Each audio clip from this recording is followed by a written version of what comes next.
जय हिंद। नमस्कार सभी फौजियों को। आर्मी की क्लास में आज हम करने वाले हैं जीके में हिस्ट्री के काफ़ी इम्पोर्टेंट क्वेश्चन जो पीछे एग्ज़ाम्स में आते रहे हैं और आपके लिए इम्पोर्टेंट होने वाले हैं। चलिए, पहला क्वेश्चन आपके सामने आ चुका है। सभी फौजियों को ईमानदारी के साथ लाइव चैट बॉक्स में जवाब देना है। उससे पहले एक बार मैं आपको बता दूं, बार बार स्टूडेंट्स यही मैसेज या कमेंट फ़ोन करके पूछते रहते हैं, एग्ज़ाम कब है 29 को होगा या नहीं। देखो, जब तक साइट पे ऑफिशियल तौर पे नहीं आ जाए, एकदम से नहीं कह सकते हैं कि 29 तारीख को एग्ज़ाम नहीं होगा। तो अभी के लिए बेटर है कि आप 29 अगस्त के अकॉर्डिंग ही तैयारी कर लें। अगर बाद में भी एग्ज़ाम होगा, एग्ज़ाम पोस्टपोन होता है आपका, तो आपको तैयारी की हुई काम ही आएगी। तो एग्ज़ाम कब है उस पे ज़्यादा फोकस करने से अच्छा है कि एग्ज़ाम की तैयारी पे ज़्यादा फोकस किया जाए। आज नहीं तो कल एग्ज़ाम होना ही है, तो अच्छे से अपनी तैयारी को बनाए रखें और जब भी कोई ऑफिशियल तौर पे अपडेट होगी तो आपको टेलीग्राम ग्रुप में बता दिया जाएगा। ठीक है। हाँ, काफ़ी सारी जो वॉइस रिकॉर्डिंग वगैरह आ रही थी कि 29 को एग्ज़ाम होने की तैयारी नहीं है, हो सकता है नहीं हो, बट आपको अपनी तैयारी जो है वो पूरी रखनी है। तो जवाब देना है। पहला क्वेश्चन आपके सामने आ चुका है। किस यूनानी इतिहासकार को इतिहास का जनक कहा जाता है? जवाब देंगे तो क्या राइट आंसर रहेगा? आर्किमिडीज, हेरोडोट्स, यूक्लिड या हिप्पोक्रेट्स? जल्दी जवाब दें। देखो, 5वीं शताब्दी जो ईस्वी पूर्व है उसमें एक बुक आई थी, मैं आपको थोड़ा हिंट देती हूँ। बुक का नाम था हिस्टोरिका। क्या नाम था? हिस्टोरिका। अब आपको याद आ गया होगा हिस्टोरिका की रचना किसने की, और जिस व्यक्ति ने हिस्टोरिका की रचना की है उनको ही इतिहास का जनक कहा जाता है। बिल्कुल, हेरोडोट्स जो हैं राइट आंसर यहाँ पे आपका होगा। क्वेश्चन ऐसे भी आ सकता है, हिस्टोरिका की रचना किसने की, तो हेरोडोट्स ने की। ठीक है। नेक्स्ट क्वेश्चन साथियों आपके सामने आ चुका है। कुषाण काल में सबसे अधिक विकास किस क्षेत्र में हुआ था? ये कला लिखा हुआ है, बस इसको काल कर लेना आप लोग। तो कुषाण काल में सबसे अधिक विकास किस क्षेत्र में हुआ? धर्म में, कला के क्षेत्र में, साहित्य या वास्तुकला क्षेत्र में? तो ये कला के क्षेत्र में सर्वाधिक विकास हुआ था। जो इसमें प्रमुख रही थी वो गांधार कला थी, वो इसी समय प्रकाश में आई थी, तो कला के क्षेत्र में। ठीक है, बी ऑप्शन राइट कर लेना। नेक्स्ट क्वेश्चन आपके सामने आ चुका है। बंगाल के पाल वंश का संस्थापक कौन था? ठीक है। देखो, जब इस तरह के क्वेश्चन आए तो यहाँ पे बंगाल का पाल वंश का संस्थापक पूछा गया है। आपको कुछ और भी पूछ सकता है, मानो हर्यक वंश का पूछ सकता है, चौहान वंश का पूछ सकता है। तो आपको सभी जो शासक हैं, जो संस्थापक हैं, वो आपको याद करने चाहिए। ठीक है। देखो, बंगाल के पाल वंश की जो स्थापना है वो 750 ईस्वी में हुई। कब हुई? 750 ईस्वी में। किसने की? तो जल्दी से जवाब देना। आपको ऑप्शन है दामोदर, गोपाल, धर्मपाल या देवपाल। तो गोपाल ने की थी। बी ऑप्शन यहाँ पे क्या हो जाता है? राइट हो जाता है। ठीक है। चलिए नेक्स्ट क्वेश्चन चलते हैं। निम्न शासकों में से किसने प्रत्येक 5 वर्ष पर प्रयाग में धार्मिक सम्मेलन किया? धार्मिक सम्मेलन प्रयाग में किसने किया? जल्दी से बताएंगे। अशोक, कनिष्क, हर्षवर्धन या चंद्रगुप्त विक्रमादित्य? देखिए, मैं थोड़ा सा हिंट देती हूँ, आपको बता ही देती हूँ। चलो, कि देखो, जब हर्षवर्धन ने बौद्ध धर्म अपना लिया था तो बौद्ध धर्म अपनाने के बाद में वो बहुत सारे विद्वानों को जो बौद्ध धर्म से संबंधित थे, उन विद्वानों को वो वाद विवाद के लिए आमंत्रित करता था ताकि जो ज्ञानवर्धन है वो और हो सके। वो प्रत्येक 5 वर्ष में प्रयाग के अंदर ये धार्मिक सम्मेलन करवाता था। तो क्या राइट आंसर हो जाएगा यहाँ पे? हर्षवर्धन। ठीक है। नेक्स्ट क्वेश्चन पे चलते हैं। नेक्स्ट क्वेश्चन आज आ गया है आपके सामने। निम्नलिखित में से क्या सुमेलित है? अब जो सुमेलित है वो आपको बताना है, बाकी सब क्या हो जाएंगे? रोंग हो जाएंगे। ठीक है। एलोरा साका से संबंधित है क्या? महाबलीपुरम राष्ट्रकूट से संबंधित है क्या? मीनाक्षी मंदिर पल्लव से संबंधित है क्या? खजुराहो चंदेल से संबंधित है क्या? जल्दी से जवाब देंगे। हाँ, तो खजुराहो जो है वो चंदेल से संबंधित है। डी ऑप्शन आपका क्या हो जाता है? राइट हो जाता है। देखिए, मध्य प्रदेश के छतरपुर जिले में स्थित है खजुराहो मंदिर। ये क्वेश्चन भी आपसे पूछा जा सकता है। खजुराहो कहाँ पे है? मध्य प्रदेश यानी एमपी के छतरपुर जिले में है। ठीक है। और काफ़ी अच्छा वास्तुकला का नमूना है ये। अगर पूछा जाए कि खजुराहो जो है वो कौन सी शैली में बना हुआ है, तो ये बना हुआ है नागर शैली में। ये क्वेश्चन भी आपके सामने आ सकता है, तो ये आपको याद रखना है। खजुराहो कौन सी शैली में बना हुआ है? नागर शैली में, ठीक है। और ये किसने बनवाया? ये चंदेल राजा ने बनवाया। अगर नाम आपसे पूछे किसने बनवाया, तो प्रमुख थे इसमें चंदेल नरेश धंग, ठीक है। चंदेल नरेश धंग इसमें प्रमुख थे, याद रख लेंगे। चलो, और बाकी इतना नाम नहीं पूछा जाएगा आपसे, यही पूछा जाएगा किसने बनवाया, तो चंदेल राजाओं ने बनवाया, ठीक है। डी ऑप्शन क्या हो जाता है यहाँ पे साथियों? राइट हो जाता है। नेक्स्ट क्वेश्चन को जो आपके सामने आ चुका है, पुरातन भारतीय विश्वविद्यालय के अवशेष कहाँ पाए गए हैं? पुरातन भारतीय विश्वविद्यालय, ये क्वेश्चन शायद आपको आता होगा। नालंदा, उज्जैन, वाराणसी या विक्रमशिला? जल्दी से बताएंगे। हाँ, बिहार के अंदर है ये, थोड़ा सा मैं हिंट दे दिया है मैंने, बताएं। हाँ, नालंदा बिल्कुल यहाँ पे राइट आंसर रहेगा, ठीक है।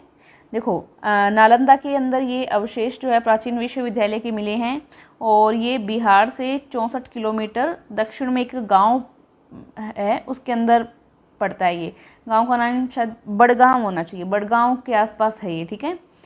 बिहार के पास 64 किलोमीटर दूर है वहाँ पे, और बड़गांव के अंदर ये पड़ता है नालंदा। यहाँ पे ये जो है पुरातन विश्वविद्यालय के अवशेष मिले हैं, ठीक है।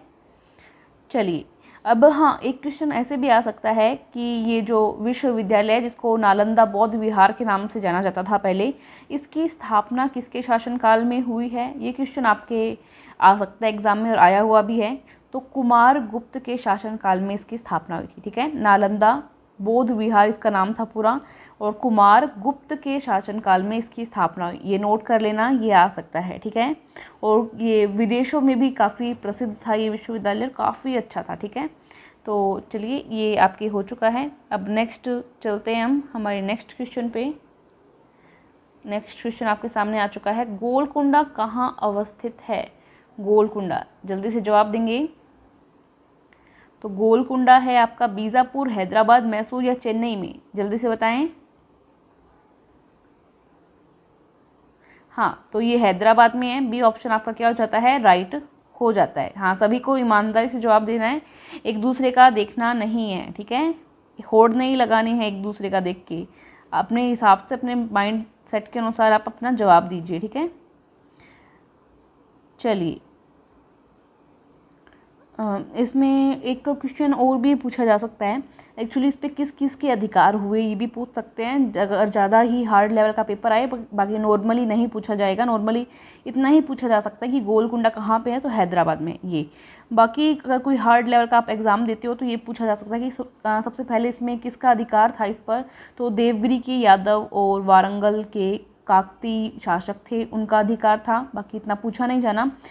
पूछा ये जा सकता है कि इस पे किस किस शासक ने विजय प्राप्त की, तो अलाउद्दीन खिलजी ने भी विजय प्राप्त की थी इस पे, और जो है फिर बाद में ये वापस स्वतंत्र हो गया था, और उसके बाद में यहाँ पे औरंगजेब ने भी एक बार इस पे विजय प्राप्त की थी, और मुगल साम्राज्य में इसको मिला लिया था। गोलकुंडा हैदराबाद, याद रख लेना, इतना का आपके लिए काफ़ी इंपॉर्टेंट है, ठीक है। चलो नेक्स्ट क्वेश्चन, भारत में पल्लवों के एकाश्मीय रथ मिलने का स्थान है। एकाश्मीय रथ मिलने का स्थान कहाँ पे है? कांचीपुरम, पुरी, महाबलीपुरम या आगरा? जल्दी से बताएंगे। तो ये महाबलीपुरम आपका राइट आंसर हो जाएगा, सी, ठीक है। हाँ, ये राइट आंसर हो जाएगा सी आपका, ठीक है। नेक्स्ट क्वेश्चन पे चलते हैं। एक क्वेश्चन ऐसे भी पूछा जा सकता है कि जो रथ मंदिर है, रथ मंदिर का निर्माण कहाँ पे करवाया गया, ठीक है। या फिर जो है कांचीपुरम से भी क्वेश्चन आ सकता है कि कांचीपुरम जो किसकी राजधानी था, ये क्वेश्चन आता है। तो कांचीपुरम का आपको याद रखना है, कांचीपुरम जो है वो पल्लव वंश की राजधानी था, ठीक है। कहाँ की राजधानी था? पल्लव वंश की राजधानी था। अब पुरी की बात करें, पुरी किसके लिए प्रसिद्ध है? तो पुरी में आपको पता है जगन्नाथ मंदिर है, जहाँ पे रथ यात्रा बहुत प्रसिद्ध है। पुरी में आपने सुना भी होगा पुरी की रथ यात्रा, जहाँ पे जगन्नाथ मंदिर है। इसके अलावा मैं बात कर रही थी यहाँ पे पल्लव वंश की। पल्लव वंश के एक बहुत ही महान शासक थे जिनका नाम था नरसिंह वर्मन। क्या नाम था? नरसिंह वर्मन। इन्होंने क्या रथ मंदिर का निर्माण करवाया था, जिसे तट मंदिर के नाम से भी जाना जाता था, ठीक है। रथ मंदिर का निर्माण करवाया था। पल्लव वंश के महान शासक हुए हैं नरसिंह वर्मन, ठीक है। और ये महाबलीपुरम का आपको पता ही है, ये हो ही गया, मैंने बता ही दिया कि ये पल्लवों का रथ मंदिर है महाबलीपुरम में। चलो सी ऑप्शन यहाँ पे आपका राइट हो जाता है। नेक्स्ट क्वेश्चन पे चलते हैं। चलिए, विरूपाक्ष मंदिर का निर्माण किसने करवाया था? विरूपाक्ष मंदिर का निर्माण बताएंगे, चालुक्य, पल्लव, वाकाटक या सातवाहन। तो ये चालुक्य राजाओं ने करवाया था। ए ऑप्शन क्या हो जाएगा आपका यहाँ पे राइट हो जाएगा। ठीक है, चलिए नेक्स्ट क्वेश्चन पे चलते हैं। दिल्ली के निम्न सुल्तानों में से किसे इतिहासकारों ने विरोधाभासों का मिश्रण बताया? विरोधाभासों का मिश्रण किसको बताया गया है, आपको बताना है। तो ये बलबन, इब्राहिम लोदी, अलाउद्दीन खिलजी या मोहम्मद बिन तुगलक, ये ऑप्शन है हमारे पास, सोचेंगे इस पर। तो मोहम्मद बिन तुगलक को इतिहासकारों ने विरोधाभासों का मिश्रण बताया है। क्यों बताया है? क्योंकि मोहम्मद बिन तुगलक जो है वो सभी सुल्तानों में काफ़ी विद्वान भी था, और विद्वान था बट इसमें जो है विवादित बहुत रहा, मतलब जो बहुत ज़्यादा विवादित शासक रहे हैं ना, मतलब जिनको कुछ ना कुछ इश्यूज़ होते थे, वो काफ़ी इश्यूज़ वाला शासक भी रहा। ये कौन? मोहम्मद बिन तुगलक। पहले इसको देख लेते हैं। हाँ, डी आंसर है ना। तो और क्या हुआ कि इसके काल में सबसे ज़्यादा सीमाओं का विस्तार भी हुआ, दिल्ली सल्तनत का विस्तार भी हुआ, बट जो है सबसे ज़्यादा विद्रोह जो उठे वो विद्रोह भी इसी के शासनकाल में उठे। निम्न में से वह महानतम कुषाण नेता कौन था जो बौद्ध बन गया? कुषाण नेता आपको बताना है, ये आप सभी को पता है। कुजाला, वीमा, कनिष्क, करफिसेस। कौन होगा? तो ये कनिष्क होगा। सी ऑप्शन आपका क्या हो जाएगा? राइट हो जाएगा। निम्न में से किसको अपनी विजयों के कारण भारत का नेपोलियन कहा जाता है? भारत का नेपोलियन किसको कहा जाता है? तो ये ऑप्शन की भी शायद जरूरत नहीं होगी आपको। समुद्रगुप्त को कहा जाता है, हम सभी को पता है। तो काफ़ी इजी सा क्वेश्चन था। चलिए नेक्स्ट क्वेश्चन पे चलते हैं। और हाँ, एक क्वेश्चन ये भी पूछा जा सकता है अगर आप कोई हाई लेवल एग्जाम की तैयारी करते हो कि समुद्रगुप्त को नेपोलियन किसने कहा? तो सबसे पहले विसेंट स्मिथ ने समुद्रगुप्त को भारत का नेपोलियन कहा था। ठीक है, क्योंकि जिस तरह से उनके अभियान रहे, विजय अभियान रहे, उसको देखते हुए। चलिए नेक्स्ट क्वेश्चन आपके सामने आ रहा है। बुद्ध ने निम्न में से किस स्थान पर महापरिनिर्वाण प्राप्त किया? जल्दी से बताएंगे। तो ये कहाँ पे हुआ था? कुशीनगर में हुआ था, कपिलवस्तु में, पावा में या फिर कुंडग्राम में? जल्दी से बताएंगे। तो हाँ, बिल्कुल कुशीनगर में ये हुआ था। महापरिनिर्वाण कहाँ प्राप्त किया उन्होंने? कुशीनगर में प्राप्त किया। क्वेश्चन पूछा जाए कपिलवस्तु किस लिए प्रसिद्ध है? तो बुद्ध का जन्म जो है कपिलवस्तु के लुम्बिनी वन में हुआ था। कपिलवस्तु में लुम्बिनी वन है, वहाँ पर जो है गौतम बुद्ध का जन्म हुआ था। ठीक है, याद रख लेंगे। और अगर आपसे बुद्ध का बचपन का नाम पूछा जाए तो क्या बताना है? सिद्धार्थ बताना है। क्या नाम है? सिद्धार्थ। ठीक है, चलिए नेक्स्ट क्वेश्चन पे चलते हैं। सातवाहन वंश का महानतम शासक किसे माना जाता है? ऑप्शन आपके सामने है। तो यहाँ पे बी ऑप्शन राइट रहेगा, गौतमी पुत्र शतकर्णी। ठीक है, ओके, चलिए चलते हैं नेक्स्ट क्वेश्चन पे।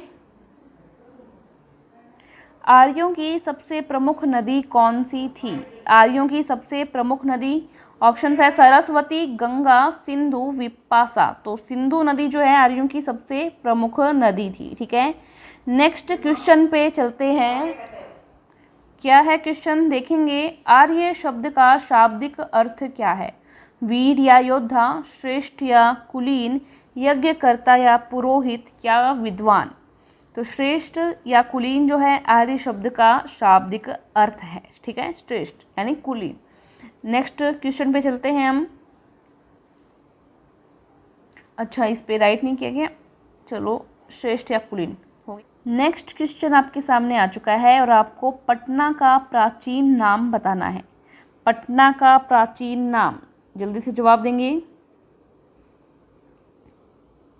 पटना का ऑप्शन से आइडिया लग रहा है क्या? कौशल, गया, पाटलिपुत्र या मगध? तो पाटलिपुत्र जो है पटना का प्राचीन नाम था। सी ऑप्शन क्या हो जाता है यहाँ पे आपका? राइट हो जाता है। ठीक है, आज जो है घर से क्लास बना रहे थे तो थोड़ा हो सकता है आपको डिस्टरबेंस रही हो, उसके लिए माफ़ी चाहते हैं। फिर भी अगर क्लास आपको ठीक लगी हो तो आप लाइक कर सकते हैं। Thank you so much. जय हिंद।